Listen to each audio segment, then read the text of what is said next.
All right. Good morning, friends. If you're catching this morning, maybe you'll be watching this on the replay. But I am so thrilled to be here with Abby. And Abby, I'm embarrassed to say I didn't ask how you pronounce your last name. It's actually a lot easier than it looks. It's just DesJardien, like the I isn't at the end of the word there. Okay, DesJardien. So Yeah. Abby is joining me from Seattle. So just kind of want to preface this interview with the fact that her internet and her electricity has been impacted by the fires and is not always stable. So if she drops out, that's kind of why. But we're going to try to make this work. So Abby DesJardins is a sleep evangelist who believes sleep is an act of empowerment. Through her challenges, course, and membership, she teaches women entrepreneurs how to transform their businesses and lives through the power of sleep. As a recovering workaholic and insomniac, she knows the struggle is real. She helps her clients go from exhausted and burnt out to rested and on top of their game.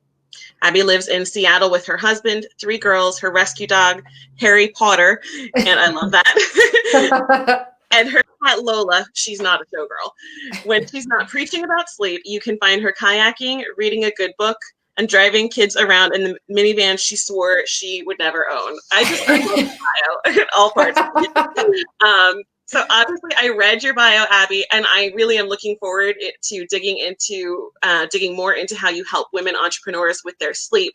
But Yeah. I like to start a lot of my interviews with asking, who are you? I believe that women are amazing and can do amazing things, and we are also so much more than our sense of vocation.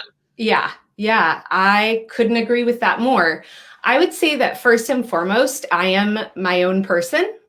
I belong to myself. I feel like as women, when people ask us who we are, a lot of times we say, I'm a wife, I'm a mother, like you said, fill in the vocation. And so, first and foremost, I'm my own person. I am passionate about speaking out against things that I disagree with. I am a lifelong learner. I am so many different things, and I feel so excited to just lean into continuing to discover who I am, because I feel like the minute you stop trying to figure that out or stop evolving, then you're not really living anymore. I love all of that. So I could just park here for forever, but but my next question is, why is sleep the foundation to a thriving business or life? Because sleep literally impacts everything that we do. If you imagine yourself on a night where you did not get good sleep, and then you wake up and you go throughout your day, everything is harder. Mm-hmm. Your emotions kind of go all over the place. They're usually not exceptionally happy emotions. Right. um, um, you kind of get like a brain fog and you're scattered. Your physical health and mental health suffer if it's a prolonged sleep deprivation. And so I feel like when you're looking at life or business, how do you operate in a constantly exhausted state? You're doing yourself and everyone you're helping a disservice that way. Mm-hmm. Yeah. So that is a good segue into, why do you view sleep as an act of women's empowerment? I've been looking forward to this Yeah. question so much.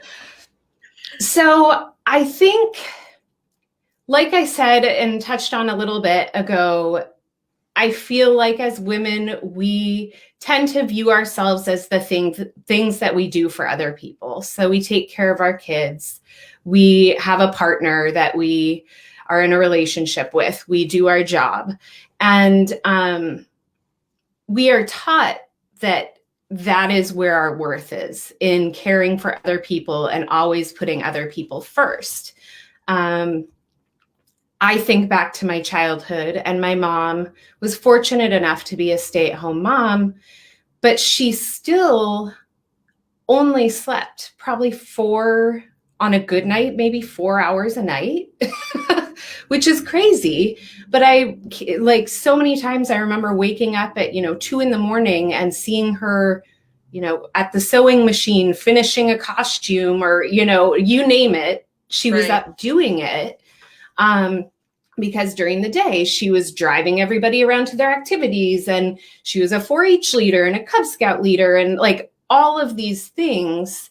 And so to get everything done in a day, the only thing that you could sacrifice was sleep. And so really looking at that and deciding that women are important enough to put their health and wellness first, because it's good for us, but it also allows us to take better care of everyone in our lives too. So it's not just about us, but I feel like that is our first responsibility. And it allows us to then, have more to give to the world as well. Yeah, the deeper that I go into my own entrepreneurial journey, the more like that is kind of my heart for things. I know that my people are people who love other people and want to serve other people. And, I'm a Christian, so I come at it from a stance of, love your neighbor.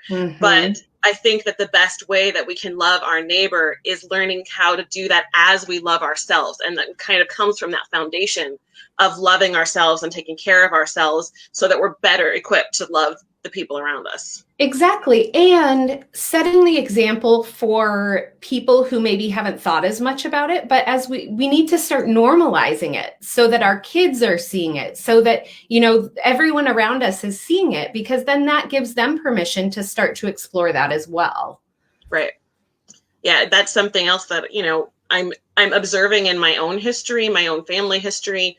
And people I interact with is, patterns get passed down generationally, and sometimes they're really good patterns and sometimes they're not. But, I was working with someone a couple months ago who worked with me for her own personal goals. And over the 2 months we worked together, we saw it actually impact her family in the way that she was putting her own wellness first. And then that kind of gave them permission to explore ways to do that too. And I just thought that that's part of the the problem and the promise. And, Exactly. we invest in our own wellness, we set an example. And when we don't invest in our own wellness, we're also setting an example. We are, yeah. And I feel like, you mentioned your entrepreneurial journey. I feel like that is an area that's especially fraught with a lack of self-care. Personally, I decided to become an entrepreneur because I recognized that I needed more time to take care of myself. And I could not do that within the bounds of a normal 9-to-5 work schedule. It just didn't work for me. So that's why I became an entrepreneur with all these grand ideas about, I'll work, 6 hours a day and then I'll do this. And well, then I was working 14 hours a day. I was doing all the things. I kept adding more and more and more and more and more to my plate. And before you knew it, I was worse off than what I left in the first place. Right. Yeah. So it's a slippery slope, and it's a practice to always come back to it, because it's really easy to fall out of it, but you have to bring yourself back and recommit all the time. Yeah. And that's something, my mission is really to help women get curious about the patterns that they're in, and start to examine whether they're serving them or not, and then help them. So I'm in the process of getting certified as a master neurocoach. So helping them with brain-based processes of how to break patterns that aren't serving them, or build patterns that are going to serve them. But I've noticed in myself, I was in the middle of a move for a couple months, and then, so that was kind of driving, because somebody else's expectation, you have to be out of your apartment by such and such a date, or whatever. And so I've leaned into the last couple weeks, just giving myself permission to take up space in my own schedule, in my own day. So, sometimes that means that I'll, sit down and work and do things, but sometimes it means I give myself permission to take the morning off and lay down and read a book. Exactly. Exactly. And I think we need to normalize that, tuning in with yourself. And of course it's a balance. You could probably justify to the ends of the earth not ever doing anything. So it's a balance. Right. But like, we need to normalize resting and saying, you know what, like today I am congested. My lungs are really angry. So between this and then I have one more thing. Other than that, I'm going to watch Netflix the rest of the day. Yeah. And I'm okay with that. That's right. okay. Yeah, it's all about giving yourself the space to, to take care of yourself and lean into, hey, if I'm not feeling great, like it's okay for me to take some time and just like do, what's best for me. Exactly. So on that note, like what can people do to get a better night's sleep? What's something that you see a lot, pattern wise? Oh gosh, there's a lot of things. And I think that's why people get so overwhelmed with the idea and just accept like, I'm not a good sleeper. I can't sleep well. I'll never be rested. Like it's kind of, they just are resigned to that fact because it is complicated. It can be so complicated that like doctors are still trying to figure out why we sleep in the first place. There's not a real clear answer on that yet. And so one of the biggest things that I see, and especially since COVID has kind of hit and we're spending more time at home, is technology use. So our devices are like the devices themselves and the programs and apps and things we have on them are designed to be addictive. That's the way they're designed. And so it keeps your brain working. The blue light from the screen stops melatonin from being produced in your brain, which melatonin is one of the hormones that makes you sleepy. And so, you're keeping your brain awake. If you're reading like news or social media where you're getting like riled up, that's going to keep you awake. So it's all of these things. Whereas if we came up with a plan at a certain point in the evening, like I'm going to put things away and, read a book or hang out with your whatever you're going to do, but make a goal to put all the electronics away at a certain point in the night, because that is going to be huge. So this is not one of the ones that I had shared with you previously, but I'm going to throw another one at you. So one of my struggles that I often come up with around sleep, especially when I have something big coming up or a lot of responsibilities, is I will sleep for a couple hours and then I will wake up and my brain, if my brain turns on, I'm done. Like it's on go. And then like, so what would be, a potential like practice to start trying to. So that one is so common where people don't have trouble falling asleep. They have trouble staying asleep. And that is to be expected, especially with all the things happening in our world right now, right? If it's not one thing, it's another. But one of the most important things, even if it's, 2:30 in the morning, don't stay in bed if you're not sleeping, because that trains your brain that your bed is not only for sleep. So if you wake up, give it maybe 5 minutes. And if you are not back asleep again, you need to get up out of bed, like make a plan beforehand. I'm all about making a plan beforehand, because when you're in the moment, your brain is not working at its best. So make a plan. If you wake up in the middle of the night, what are you going to do? For some people, it's like, I'm going to read a book. For some people, and this is not ideal because of the blue light, but some people say, I'm going to go watch one episode of a TV show. And then you wait until you're feeling sleepy again. And then you go put yourself back in bed. And if you still don't go to sleep, you get back out. You're training your brain to have a direct connection between getting in bed and going to sleep. And along with that is the idea that you shouldn't be doing throughout the day other things in your bed, like romance and sleep. And like, that's it. You shouldn't be like sitting in your bed working on your computer or sitting in your bed watching TV or anything like that. When you walk into your room, you want to create that connection that, oh, it's time to go to sleep. And the more you practice that, the more automatic it becomes, and it becomes easier and easier to go to sleep. It's a good point. So that's one thing that I've noticed that I've gotten in the habit of, well, I've probably always been in the habit of, is reading in bed, and sometimes reading before sleep. But, you know, I'll be like, oh, well, I'll read for a half hour or whatever. And then it's 3 hours later. And I'm like, oh, okay, well, my alarm is still set at this time. So, you know, that's an opportunity that I have to do something different and maybe move a chair in my room if that's where I want to sleep or sit to read or whatever. That's a good point. Well, and it is a balance, because reading in bed is better than watching the TV or looking at your phone.